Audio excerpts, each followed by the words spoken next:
Já, við ætlum að ræða áfengismál í þessu landi. Við höfum stundum fjallað menningarbreytingar til dæmis hjá íþróttafélögum og svona vikið sjónum að ýmsu sem að okkur finnst að kalli á umræðu. Og það sem við ætlum að gera núna næstu mínútur er að við ætlum að fara yfir lagafrumvarp sem myndi lækka áfengiskaupa-aldur ungmenna hér á landi niður í 18. En fyrst ætla ég að minnast á það að maður las á mbl.is helgina að mikill erill hefði verið hjá lögreglu á höfuðborgarsvæðinu og mörg tilfelli ölvunarakstur, fangageymslur lögreglu fullar. Og hann sagði Árni Friðleifsson, aðstofari yfirlögregluþjónn hjá lögreglunni á höfuðborgarsvæðinu. Það virðist vera einhver ára yfir fólki. Það mjög mikil ölvun, eða það var mjög mikil ölvun í gangi. Árni Guðmundsson, vertu velkominn. Takk fyrir kærlega. Þú ert forvarnafulltrúi. Já, og félagsuppbyggingafræðingur. Já, við höfum þú hefur komið hérna áður og við höfum stundum verið að ræða þessa stemningu að það sé svona Ég tók rassíu hérna daginn í ljósi þess að allmargar heimildir héldu því fram að unglingadrykkja væri að aukast. Já. Og ræddi við fjölmargt fólk út af því. Og til dæmis þessi frétt sem ég voru að vitni þarna hjá aðstofar yfirlögregluþjóni í Mogganum, einhver stemning, einhver ára, mikil ölvun. Þetta svona rímar aðeins við tilfinningu sem að sumir telja sig hafa að svona normalisering drykkju og ofdrykkju að við séum að sjá það aftur sem kallað bakslag. Já, alveg sem sko. Ég sjálfur gerði könnun fyrir 2 árum sem fólst í því að ég sendi starfsmenn félagsmiðstöð í landinu spurningalista og spurði meðal annars hvernig fólk næði sér áfengi og hvernig þau upplifuðu eða hvernig þau heyrðu af því að unglingar sköffuðu sér áfengi og hvort þau verið var við meiri aukningi á neyslu og annað slíkt og það eru allir mælar sem eru þar á uppleið því miður í unglingaumhverfinu. Vandi hjá okkur núna er þetta að við erum búin að vera milli kerfa í rannsóknarstofnunum, rannsóknargreini sem gerir reglulega kannanir. Þeir eru komnir dálítið út úr þeirri mynd og nú sem Ársæll Arnarsson. Já, svo kom Íslenska æskulýðsstofnunin sem Ársæll Arnar sem okkar einna öflugasti maður á þessu sviði var inni til að byrja með. Já. En Íslenskar æskulýðsstofnunir hafa ekki verið með svona kannski þau hafa gert alls konar kannanir, ekki þessar reglulega kannanir sem rannsóknargreining gerði. Við höfðum bara alltaf reglulega mælingar 1-2 ári. Núna er þetta með óreglulega hættu og þetta aðeins slokknara. Við þurfum auðvitað bara að koma því í ganga aftur og í þessu tómarúmi þá spilar auðvitað áfengisbransin og býr til sína eigin útleggingar á öllum þeim félagslegu vísindum sem við erum að starfa við alla daga. En staðreyndin er bara svo og það er könnun í gangi núna í þessu tölum orðum. Það sem er aftur verið að spyrja fólk sömu spurninga áfengisneyslu unglinga og hvernig útvega sér áfengis og framvegis og tillit til þeirra sem eru komnir í vesinn hvort að það sé hópur sem er þá stækkandi eða minkandi og það er bara því miður að á öllum þessum hverðum sem við verðum að spyrja þá er bara ástandi ekki gott og það er þetta þegar að ungmenni fá aldrei frið fyrir áfengisbransun. Já, þetta tala auglýsingar. Já, allt þetta sem við þekkjum sko, þessi ofsalega sóknmarkaðarins í kúna sem eru börn og ungmenni sem við verðum að búa til frið fyrir og þetta tikkar öllum bóksum, þetta frumvarp sem við verum að fara að tala um aldursmörkin er bara einn liður í einhverju tangarsókn áfengi sínaðarins við að stækka markaðin sem slíkan.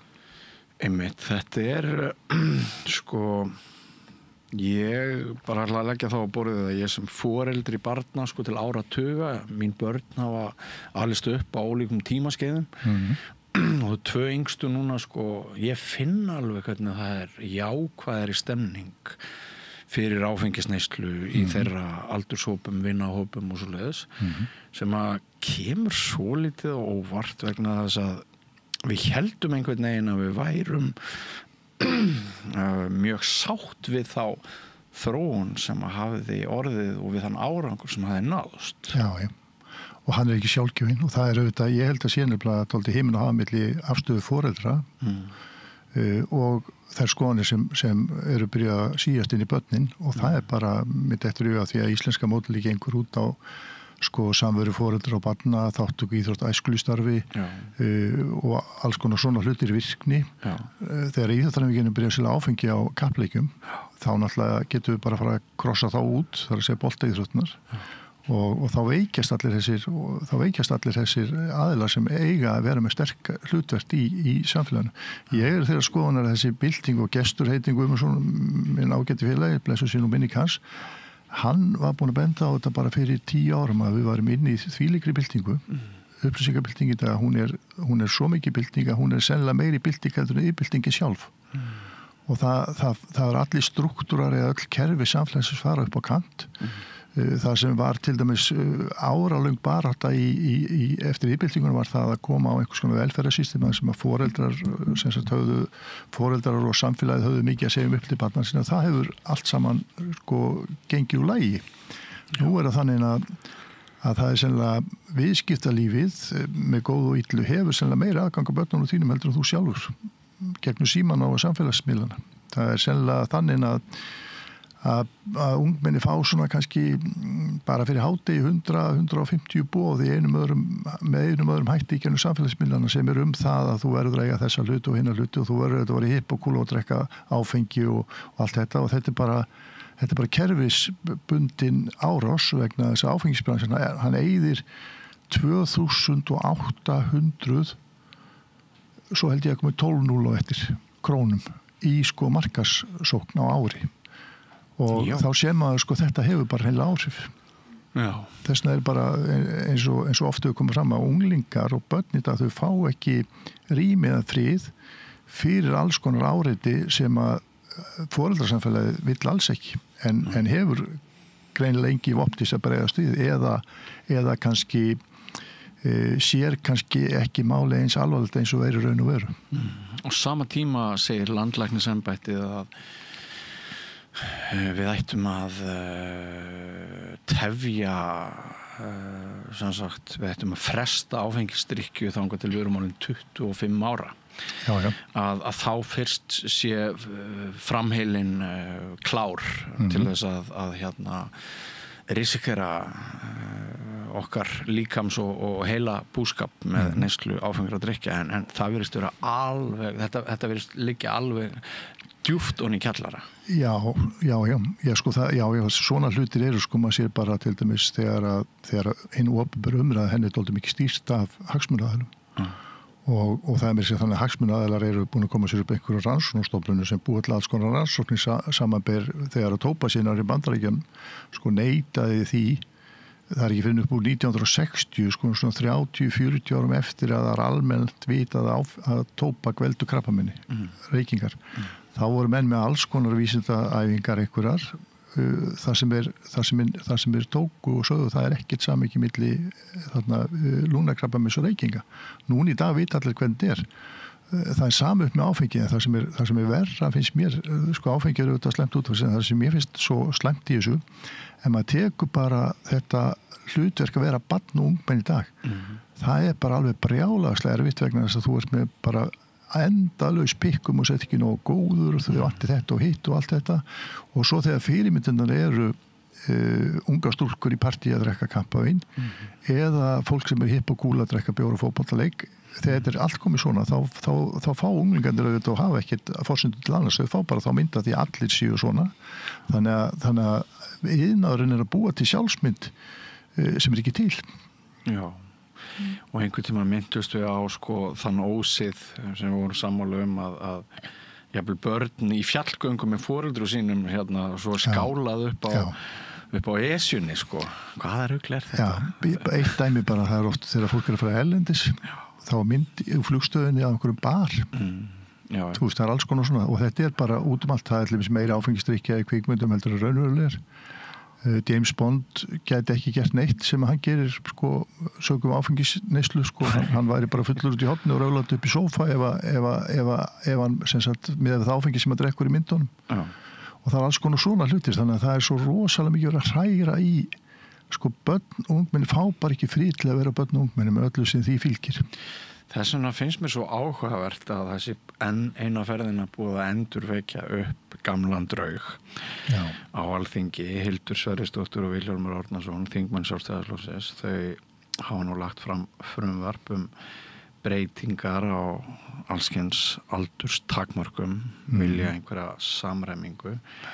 Og það sem að vekur athygli mína þar að þau vilji meðal annars færa áfengiskaupa aldur niður um 2 ár, niður í 18 ár.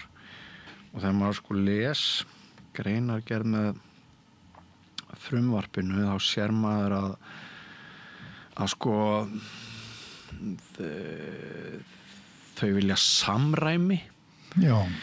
Að hérna við, og það sé bara best svona í þessu samræmingarlega tilliti og stjórnsýslulegu tilliti að bara miða við sjálfræðisaldur en hafa sem fæst önnur aldursmörk í lögum. En sko þarna finnst manni þau gleyma því að ef við færum áfengiskaupa aldur úr 20 ára niður í 18, þá ákveðin hluti ungmenna sem náttúrulega verð útsettur gagnvart þeirri lagabreytingu. Börn sem koma frá heimilum sem ekki eru jafn sterkum og öflugum björgum búin til þess að halda utan börnin. Og maður skildi ætla að lög og aldurstakmark sem að varðar við 20, það hangi þó eitthvað smá aðhald í því. Þetta ekki sko, þetta er svona einhver köld samanburðar bara forsjóhyggja eins og fyndi og það sko, þó að ég sé ekkert á móti því að það sé hafði forsjá fyrir hinn og þessu, þetta forsjóhyggja með dálítið öfugum formerkjum. Með öfugum formerkjum. Já, þannig fólk sem þá sem hefur haft frelsi sko, einhvers konar hugsjón lífsins á þeim fósendu sem þá viðskiptalífið lítur frelsið og það þá að lækka þarna aldurinn og sem sagt niður í 18 ár og það dálítið skrítið að sitja öll þessi mörk í 18 ár sem mjög sérstakt, ekki bara að því ég held þetta frumvarp, ég man ekki hvað skipt þetta frumvarp að koma fram, þetta svona dálítið endurtekið efni sko, ég held þetta sjöreglega 4. og 5. skipti, þetta eins og áfengi búðir, það búið að koma fram sko 10-12 sinnum, alltaf sama fólki sem virðist helga pólitískum ferli sínum þessum málum sko, en að sitja hann í 18 ár allt saman þetta dálítið sérstakt ef maður kíkir bara á þetta út frá uppeldissvæðinu sem slíkri eða bara út frá lífsins bönn, frá lífsins ferli. Ég til dæmis, ég mikill áhugamaður flug, mjög gaman að því, ég myndi ekki vilja fljúga sko til Kaupmannahafnar með flugstjóra sem 78 ára, af því að þau eru líka með frumvarpum það að afnema alls konar aldursmörk á vinnu og öðru slíku. Ég myndi sennilega hugsa mig sko vegna þess að í flugi kemur upp svona moment þar sem þarf alveg ótrúlega snerpu og sem kannski ekki bara á færi áttræðs manns eða konu, skilji. Og svo hitt eða út að færa áfengismörkin fram, þá það auðvitað bara fyrst og næst bara aukin markaður, stærri markaður og það held ég að sé raunur að því að hitt systemið með héraðsdómsréttindi úr 30 ári, 18 ára og alls konar svona hlutir sem eru mjög sérstakir. Þess vegna finnst mér þetta dálítið svona, það er svona verið að farða þetta frumvarp einhverju öðru en það snýst þetta snýst bara að auka markað hlutdeild áfengisbransans, að geta selt áfengi með löglegum hætti til stærri hóps. Ég held og þeirra skoðanir að því að stundum erum við kallað forsjárhyggju fólk, hérna við sem erum lýðheilsusinnandi. Ég lenti einu sinni því að ég var að takast á... Sem þið eruð? Já, og örugglega sko. Í jákvæðum skilningi. En það er svona einhver stimplun sem sko, menn alltaf hugsa fyrir aðra og allt þetta. Ég lendi því fyrir einhverjum árum og þá var ég á einhverjum fundi var að takast á þessi mál. Og þá lendi ég í því að maður sem þá var ungur, hann var sem sagt... ég veit ekki hvað ég get sem hann var komin alveg hinum með við sína eigin skoðanir vegna sem ég hef lengi verið þess talsmaður að réttindi eru svona dettandi inn mér finnst bara mjög eðlilegt að fórseti sér 30 ára þegar hann býður sér fram mjög eðlilegt að hæstaréttardómari hafi einhverja lífsins reynslu þannig að ég segi enga athugasemd við einhver 30 ára aldursmörk þar tæknilega sé getur ekki verið hæstaréttardómari 18 ára, en ef það væri hæstaréttardómari sem yrði 18 ára, eða héraðsdómari eða hvað þetta í frumvarpinu, þá erum við líka bara með fólk sem hefur ekki kannski öðlast einhver ákveðin reynslu gegnum lífsins spönn. Já, svona gæða tékk. Já, það sem ég vil hins vegar að þessu sögðu, ég hefur lengi verið talsmaður þess að sitja kjörgengi og atkvæðisrétt eins framal og hægt í aldur. Og ég eiginlega með þá hugmyndir. Mér finnst eiginlega kannski bara það hefur verið gert, fólk hefur verið að kjósa í sveitarstjórnarkosningum einhvers staðar eða einhvers svona íbúamál 16 ára. Ég vil eiginlega bara sýta þessi réttindi öll í bara eins neðal og hægtir. Mér finnst bara eiginlega að ungt fólk getur alveg kosið 14 ára.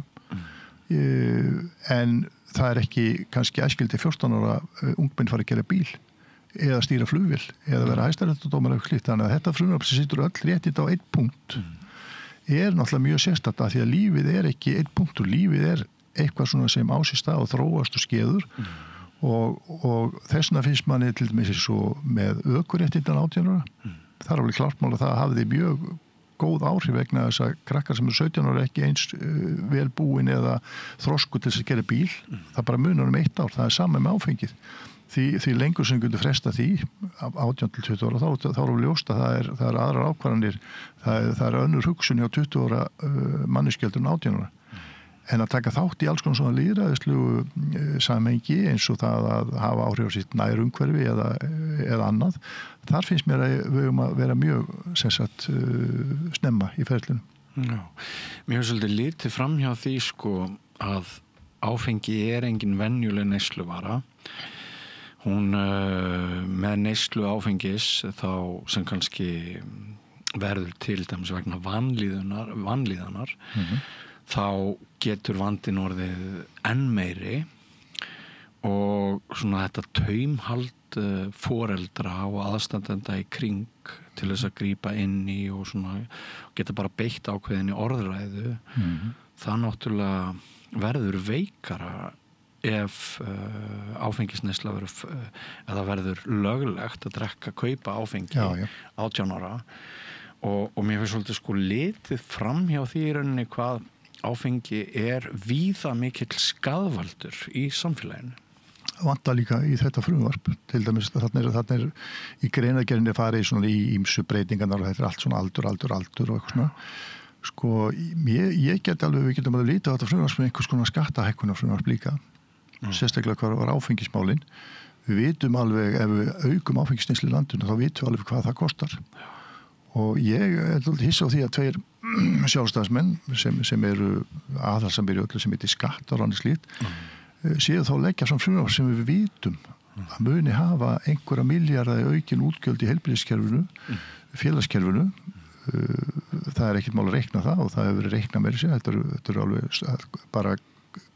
bara hver aukningi lítur per mannesku og Íslandi í áfengisneyslu, það skiptir milljörðum og ekki þetta þeir peningar niður úr loftinu, þannig að mér þetta er gaman að vita með þetta hvernig ætla fólk að fjármagna afleiðingar af þeirri aukningu sem verður ef áfengiskaupaaldurinn fyrir 20 niður í 18. Þetta er bara raun og veru sko, þetta eru bara stórkostlega peningar sem einhverstað þarf að ná inn og hvar nær samfélagin peningum fyrir auknum útgjöldum, það er þá með sköttum. Þannig að þetta er ekki bara einhver samræming heldur, þetta er bara skattahækkunar frumvarp í sinni tærustu mynd. Ég er að veltaði fyrir mér sko hvort svona þessi vígi sem að við höfum haldið, hvort við erum að falla. Það er ekki langt síðan við sáum niðurstöðu skoðanakönnunar þar sem að meiri hluti landsmanna vill að einkamarkaðurinn selja áfengi í reyndar einhverjum sérbúðum en það virðist ekki vera mikil stemning fyrir því átfjafær sé einrátt á markað enda vitum við að það er langt síðan því lauk í raun. Já, er ekki bara umræðan sko, er ekki umræðan dálítið sko, hún er dálítið skökk að því leyti til. Nú er ég formaður í foreldrasamtökum gegn áfengisauglýsingum og okkur berast mjög mikið af póstum frá fólki. Og þá getum við að fyrir að sjá til með sölu einstakra félaga áfengi á kappleikjum að þá mætur við opinberlega fólki sem bara talar þetta sé alveg sjálfsagt og allt fínt og flott og þetta sé æðislegt og það sé bara þetta sé allstað gert sem það ekki gert reyndar og allt þetta, þú lendir ykkur svona umræðu þar meðan þú færi kannski fullt af bréfum frá óbreyttu fólki í félaginu sem segir þetta er bara blettur á félagið þannig að ég held þetta sé líka dálítið spurning svona hver ræður umræðinni við sem erum unni forráðamálum við erum sko peningalaus algjörlega í kapitalísku samfélagi þannig að þessir örfá peningar sem við krungum í styrki hérna yfirleitt frá lýðheilsusjóð þeir eru bara brot miðað við það sem aðrir hafa og ég er alveg vissum að ef til dæmis menn myndu auka fjármagn til fræðslu áfengisfræðslu, vímuefnafræðslu, nikótínvörufræðslu að þá getum við alveg hérna breytt þessu og við höfum, sko ég þeirra skoðan að núna erum við í einhverju umhverfi sem er svona það bil að ég upplifa þannig að þetta er stoltið að snúast við. Er það? Já, vegna þess að ég held að ef þú kíkir líka á söguna getum séð til með 71-2 þarna á þessu fræga tímabili þegar skólastjórum fast mjög sniðugt að loka á alla unglingarhústir á böllum sem voru almenn drykkja og almenna reykingar á reyndar ekki inn í húsum en fólk var hérna draugfullt fyrir utan og kannski 400-500 mann dansleikur og 2 kennarar í gæslu og þetta fór allt úr böndunum og þá varst mönnum rosalega mikilvægt að bara banna allar hljónsveitir á þessu, þetta var í rót alls íls væru unglingar sem var að feta fyrstu skref sín á braut tónlistarinnar. Já, ég var búin að gleyma þessu. Já, en þarna var komið ástand sem var síðan tekið á og það var auðvitað tekið á fleiri hlutum, það var farið í alls konar mörk í þessu og það var raunverulega þannig að þetta var komið alveg út fyrir allt. Þá náði samfélagið tóltið tökum á þessu. Ég held að síðan fáum við tímabili kringu 90, þar sem þetta fer aftur upp aftur, landin kemur, það var alls konar. Þá í öllum tilfellum, þá var þannig að foreldrasamfélagið bregst við. Þegar fólk sem á bara venjulegt fólk með venjulega krakka, þegar að þessi mál fara að komast aðeins í öndvegi eða fyrir framann svona inn á sjónsviði þar þá vitum við alveg hvernig þetta fer vegna þess að fólk vill bara sko við viljum öll búa til samfélag sem að krakkar og börn hafa ákveðna vernd alveg óháð því hvernig við búum hvort við erum hérna með lágtekjur, hátekjur, millitekjur búandi þarna og hér og þar sko við viljum að þetta hafa eitthvað svona hluti og það er þegar þetta fer að verða aðeins svo mikið eða allt og mikið, þá hefur samfélagi yfirleitt kipt við sér. En þannig að þetta verður svona yin og yang. Og ég held að sko ég upplifi það að þessi umræða núna, þessi hipp og cool að geta kipt sér áfengi bara hvenær sem er og allt þetta. Það getur vel verið ef maður er bara einhver einangra sjálfa sig algjörlega út frá samfélaginu, þá getur vel verið að sé mjög sko hagkvæmt fyrir mig að geta keypt mér áfengislösku klukkan 1:30 og 15:00. En þetta er ekki neyðarástand sem ríkir á neina ástand og þetta er í raun og veru bara eins og hefur í okkur það er bara sáttum ákveð fyrirkomulag sem hleypir þeim bara í góð og fína þjónustu sem vilja kaupa áfengi gegnum áfengisveislu ríkisins og svo hinir sem eru að pæli forvörna þeir vita að þetta er örugt kerfi gagnvart börnum og unglingum og öðru slíku. Þú ert svolítið að tala eins og það sé kannski upp í svolítið lögur stund.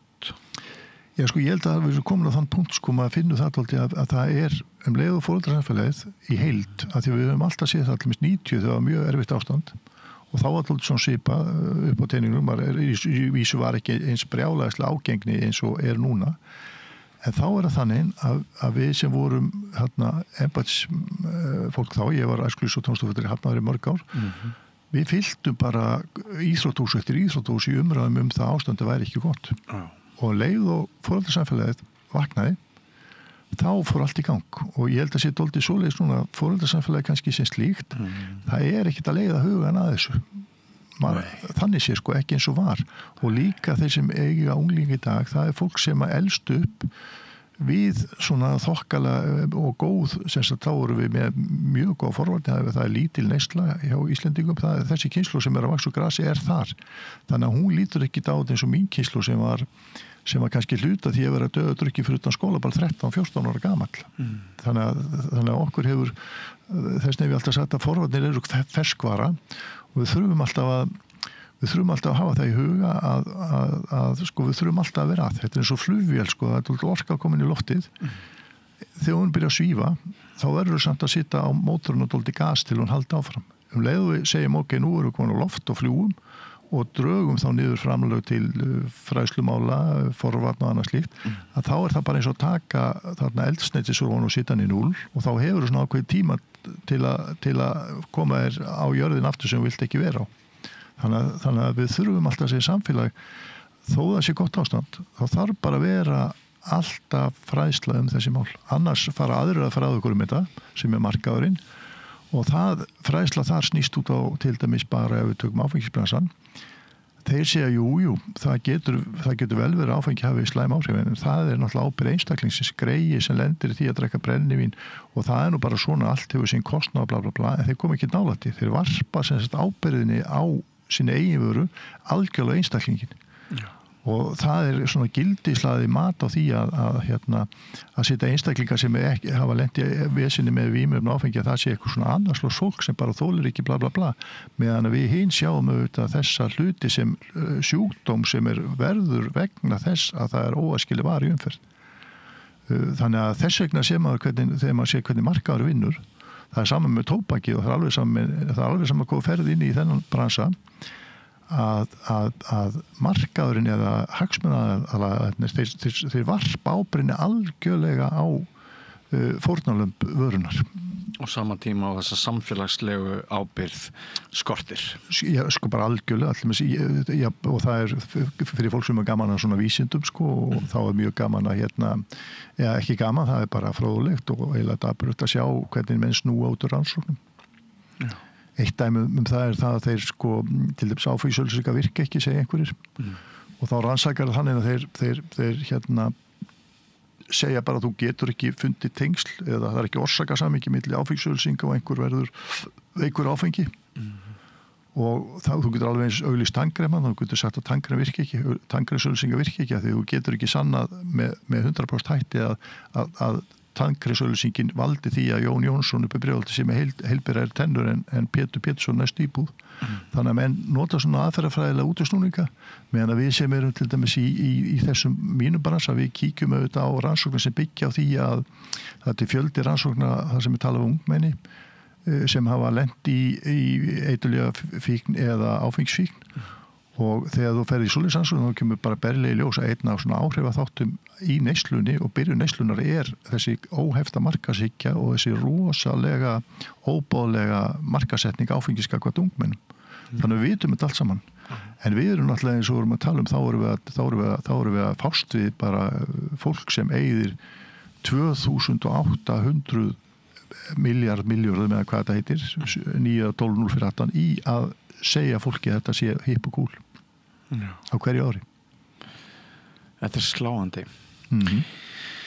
Ef að víkja aðeins sögu okkar norður í land.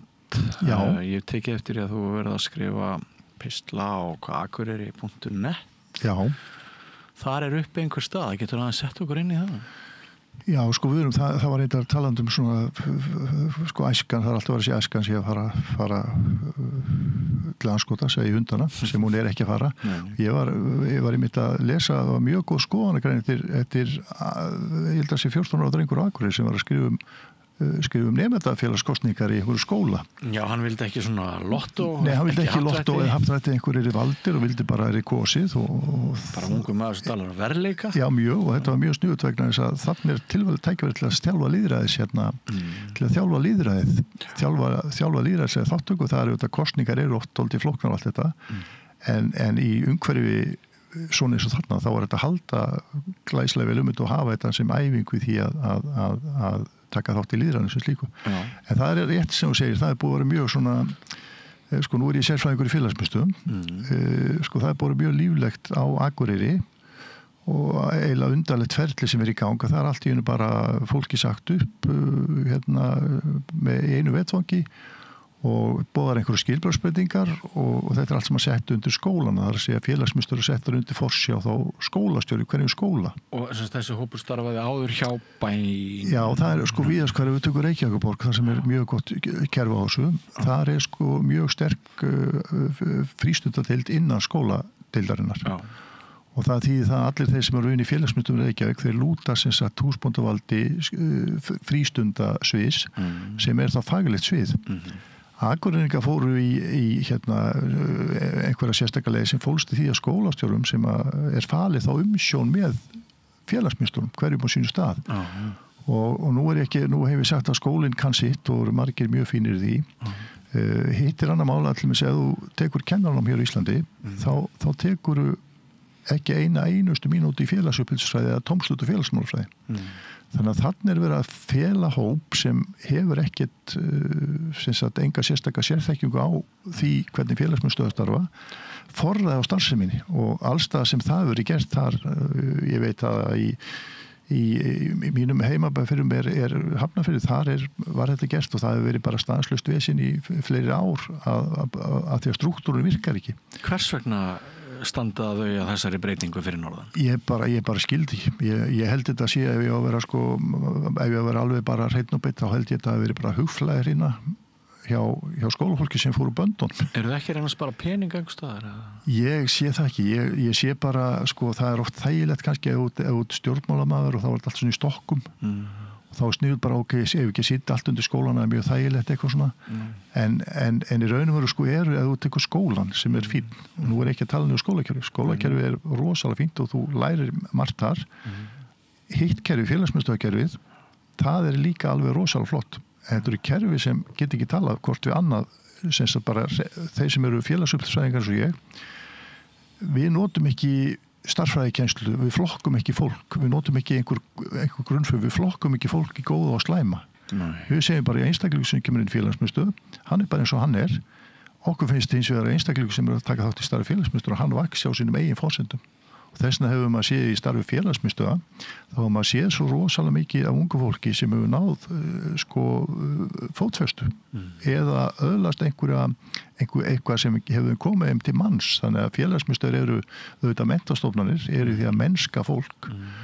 Bara dæmum það til dæmis að ég get bara sagt bara sjálfur að því ég hef nú verið í þessum heimi alla mína starfsæfi og aldrei komist út úr félagsmiðstöðum.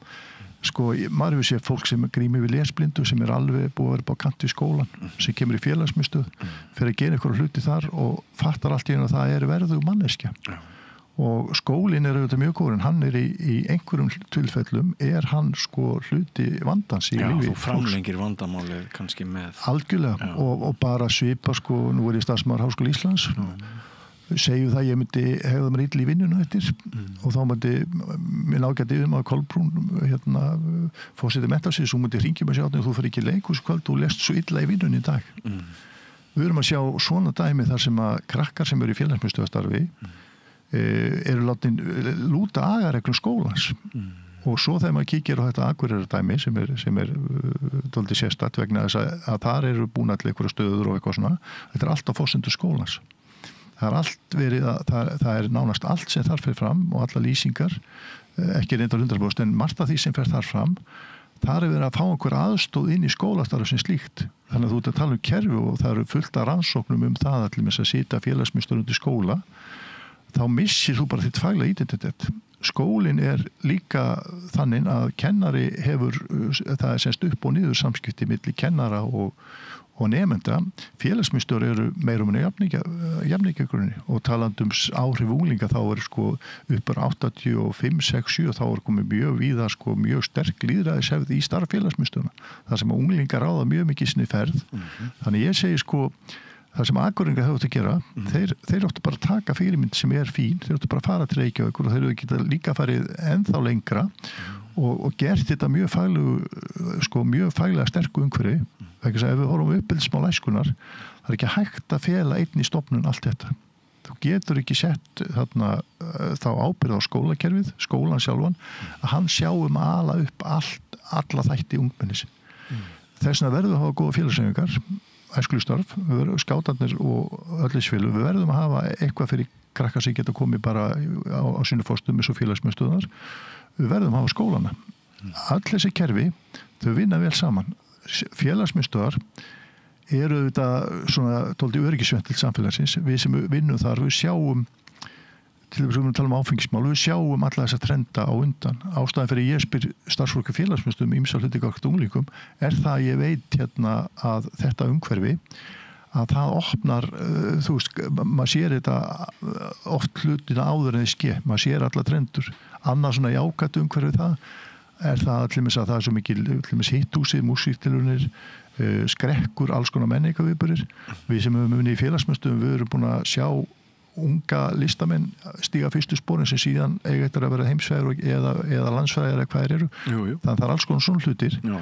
Þannig að það er svo erfitt þegar að eitthvað kerfi eins og skólarnir hafa ekki skilning á því að í þessu uppeldiskerfi sé fyrirbæri sem þetta félagsmiðstöðvar sem eru starfandi á annan hátt en í því að mennska kenna tjáningu, lýðræðisleg vinnubrögð og allt þetta, að það kerfi skuli ekki sjá þessa kosti og að það kerfi skuli taka sér það vald að undirsetja sér annan faghóp. Þannig að við getum líka hort á þetta sem einhvers konar átökum fæið, átökum þekkingun, átökunum það hver veit hvað.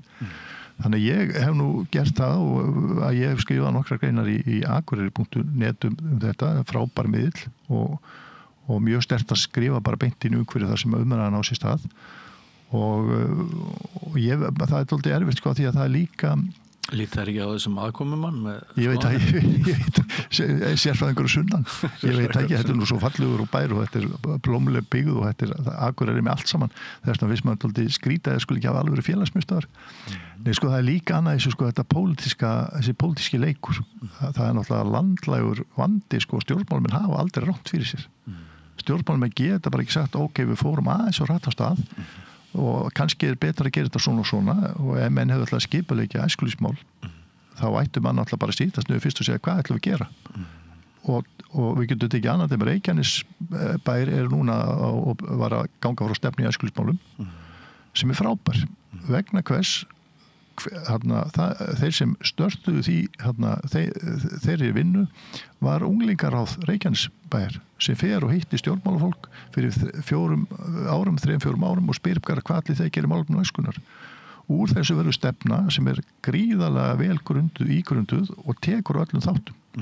Akureyringarnir, þeir fóru því miður bara einhver kennarastofan eða þekki það ekki. Einhvern svona samfélagskennara hefur farið í hugflæðir hinn sem bara fór algjölu böndunum. Og bara því miður og svo tekur langa og ekki leið tilbaka Nei, það er vandinn í þessu vegna þess að þú getur bara breytt einhverju þú fer ekki að setja einhverju eins og gert á Akureyri og nú sett einhver nefnd í gang þar sem ásenst að fara að vinna úr einhverju stöðu sem er undarleg ef maður les starfslýsingar þarna þá það mjög sérstakar það bara 3 blaðsíður einhverju verkefni sem eru kannski 80% eitthvað svona skólaaðstóð það ekki félagsmiðstöð skóli hlutverk félagsmiðstöðurinnar verðist vera hans á Reiki þannig. Já sko það er bara það er svo sorglegt sko það sem er í þessu að sjá til dæmis uppeldisstéttir ef þeir skilji ekki mikilvægi hver annar eins og ég segi alltaf skólinn er alveg óbúslega mikilvægur í þeirri mynd og hann er síbreytilegur og hann er að prófa sig áfram í hinn og þessu það er sama sem ásistæði félagsmiðstöðum sko félagsmiðstöðar eru alveg gríðarlega mentandi í þeim skilningi að fólk lærir svo mikið samskipti og það er líka annað sem kemur í félagsmiðstöðum unglingar sem eru kannski ekki með áhuganeinu það er alls konar áhuga hvað það er í starfi félagsmiðstöða og ég á sjálfur rannsókn sem er nú ekki komin út en þá en ég á viðtöl við starfsfólki félagsmiðstöðum svona alls konar hluti sem ekki koma fram svona opinberlega, fólk sér auðvitað félagsmiðstöða sem er bara hipp og gúl en þar sér maður til dæmis bara marga sem þakka bara velferð sinn í lífinu þess að hafa komist í félagsmiðstöð og ef það er ekki uppeldi eða verðmæti eitthvað slíkt þá veit ég ekki alveg hvað en þess vegna er svo erfitt að þegar menn fari svona skipulagsbreytingar og vonuðu þetta þau bæjarfélag sem eru einhverju svona huluningum þau passi sig á því að ef maður ætlar að gera eitthvað maður getur ekki búið einhver leiktjöld kalla eitthvað félagsmiðstöð sem er 80% skóli skilur þannig að sveitafélag þurfa bara að vanda sig og við erum með á Akureyri það er fullt af sko velmentuð og hæfu og góðu starfsfólki sem væri frábært til þess fallið að taka þátt í stefnumótun og framkvæmt á stefnu sem væri betri þá barna og ungmenna. Árni, eftir því sem að ég starfa lengur í fjölmiðlunum þá finnst mér meiri ástæða til þess að fjalla umhverfi ungmenna og unglinga og hef nú svona gert mitt besta síðari ára leyfa röddum ungmenna að heyrast í þáttagerð og öðru og svona hluti af þessu samtali okkar er hérna sprottin upp af einhvers konar áhyggjum sem ég hef af því að við gætum haldið fastar utan ungt fólk og ég held að sé mjög krefjandi að vera ung manneskja í dag og það ekkert bara mín persónulega skoðun. Evrópusambandið hefur nú lagt áherslu á það að bara andlegt heilbrigði ungmenna sé ein stærsta áskorun samtímans og margt var nú að varast í gamla daga þegar ég ólst upp en þeim áhættu þáttum hefur svo sannlega ekki fækkað. Þú nefndir aðeins hérna internetið og samskiptamiðlana aðan en þannig að þessi umræða okkar hún hluti af einhvers konar viðleitni minni til þess að setja hagsmuni ungs fólks sérstaklega á dagskrá en þá kemur loksins spurningin líður þér stundum og eins og þegar við tveir hérna miðaldra kallar að tala saman líður stundum eins og þú sért bara miðaldra pínlítið öðruvísi gramur maður að hrópa upp í himinin og engi segja hlusta. Nei, sko eins og sjá má á sko ég finnst ég alltaf vera 45 ára í hausnum sem kannski ákveðin vandi vegna þess að tími líður en það einhvern veginn þannig í félagsuppeldisfræðinni í þessu fæi ég menntaður í Gautaborg semst í félagsuppeldisfræði og það eitthvað í þeirri menntun sem segir mann að skipta sér að það að segja að sitja ekki bara rassinum og gera ekki neitt. Ég var lengi formaður starfsmanns Safnarabæjar og ég var að velta fyrir mig ég var æskulýsfulltrú og hefur verið náttúrulega minn vettvangur hefur verið æskulýsmálin og ég fór eitthvað að velta fyrir mér að hvernig stendur og ég fyrir að skipta mér af verkalýsmálum og þá það bara þannig að í þessi bakgrunn okkar sem félagsuppeldisfræðingar að felst í því að vera krítiskur gagnvart alls konar hlutum í samfélaginu. Og aðhafast. Ekki sýta rassin í vindin, heldur taka bara bringun og það kostar auðvitað dálítið veðsinsstundum. En það náttúrulega miklu betra fyrir sálina að gera eitthvað í svona hlutum heldur en að vera inn í stofu í sófa og fjarkviðrast hitt og þetta. Þannig að það liggur einhvern veginn í minni menntun og fleiri og það tókstu félagsmálafræðin svo líka. Það eitthvað málsvara hlutverk. Það þetta að gefa því rödd í samfélaginu sem hefur hvað veikasta rödd. Það eru börn og ungmenni. Málsvara hlutverk sem útfæris sem að einhverju leyti að þér finnst samfélagsleg skylda. Já, við getum bara ekki annað en við erum með alveg eindislega deild hjá okkur diplomadeild sem á okkar sviði sem eru krakkar sem hafa farið í gennum kerfi sem eru þá með þroskahamlanir sem eru þá hluti af háskólaumhverfinu þau eru að berjast núna fyrir því að fá að taka nemendur ár eftir ár það bara annarkvort ásökum nemendur Þetta finnst mér líka bara í fagvindundinni og í mennsku fagsins að segja að þarna hópur sem ekki hefur aðganga háskólanámi á sínu forsendum, þar verk að vinna. Ástæðan fyrir að forvarnir koma svo sterkt inn það að við getum ekki hort á einhvern markað fara bara sínu algjörlega fram. Þegar til hljóðalaust. Það fullt á svona alls konar réttindamálum. Þess vegna held ég að félagsmiðstöðarnar, þær eru svona útstöð, það sjáu þetta allt saman. Og þess vegna kom oft þessar raddir breytingar úr því umhverfi. En það liggur bara ég held að þetta kallist að vera menntaður í þeim skilningi að láta sig varða aðra og reyna með sínum hægt að stuðla því einhvers konar framfærir eða að vera betur bætt umhverfi í þessu tilfellu unglinga. Ég deili með þér áhyggjum af því að áðans ég hef gert rannsókn á því þá myndi ég svona tilfinning mín svo að ef við skoðum síðustu 50 fjölmiðla afurðir áfengi hér á þessu skeri, í þessu landi þá svona tilfinning mín að kannski ekki nema 5 þeirra myndu fjalla neikvæð áhrif af áfengisneyslu. Heldur sé þetta mestuleyti ákall meira aðgengi, lengri opnunartíma, tilfærslu frá ríki yfir til einkaaðila. Mikið af þessu kostað. Mikið af þessu kostað. Áðans að það komi fram kannski. Já, það bara undarlega fréttir, ég held að sé bara, ég held að sé alltaf mikið, við höfum líka verið að tala eins og áhrifavaldar sem eru mjög mikilvægir. Já.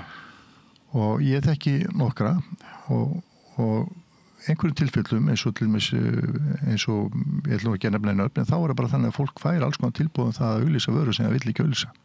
Það vill ekki við getum tekið þetta því við þekkjum nú þegar Nixon var á sínum lægsta punkt í pólitík, þá vildi ekki nokkuð maður vera með Nixon á mynd. Hann var persónugerfingur alls, núna eru menn alltaf áfengisínar alltaf að tengja sig einhverju ákveðu.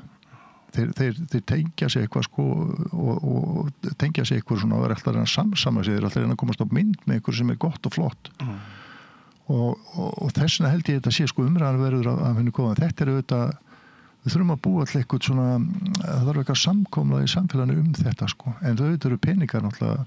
Siðvitið má aldrei vera til sölu. Nei, og svo fer maður átt að velta fyrir sig, segjum að svona forvarnasamtök ef maður hefði kannski 700 milljónir í fræðslustarf á ársbasis, þá ég alveg vissum að við getum bent fólki á alls konar hluti sem eru til þess að það myndi snar minnka til með áfengisins lóninga. Þessuna sér maður til með þeir sem eru á þessu markaður að selja áfengi til dæmis eða veipvörur, þeir hamast alveg endalaust á ríkinu að draga úr öllu þessu og þetta sé bara einhvers konar ölmus að samfélagi komið sér saman það ætla sér að fræða fólk. En þetta snýst svo mikið samfélagi eru svo mikið peningadrífið, miklu meira heldur en bara hefur náttúrulega oftast verið, en þetta eru miklu meira þetta veldi peningana og fjármaksins eru svo gríðalegt að það næri yfir alla skynsemi orðið núna þessi síðustu ár. Og þá spurningin svo að tala um áðan hvort að samfélagi sem slíkt því að sagan kennur okkur það að sumt rís og fellur og það spurning hvað svona kerfi eins og við erum að keyra á núna þegar kemur því að börn hafa engan frið, bara engan frið, þá hlýtur samfélagið einhvern nátt að vera að bregðast við. Já, við viljum dyggðadrifið samfélag en ekki peningadrifið. Algjörlega. Já. En Árni, við komumst ekki lengra. Kæra þakkir fyrir komuna. Takk fyrir mig. Við erum vís til að halda áfram með þessa umræði í einn eða annarri mynd. Alltaf gaman að tala við. Já, takk fyrir að koma. Hvað eftir annað við þetta örugglega ekki síðast skipti sem við sjáumst. En ekki fara langt, kæru hlustendur og áhorfendur. Við höldum hér áfram með dagskrána eftir andartak. Þú ert að hlusta á Samstöðina. Róttækt sjónarhorn á atburði dagsins.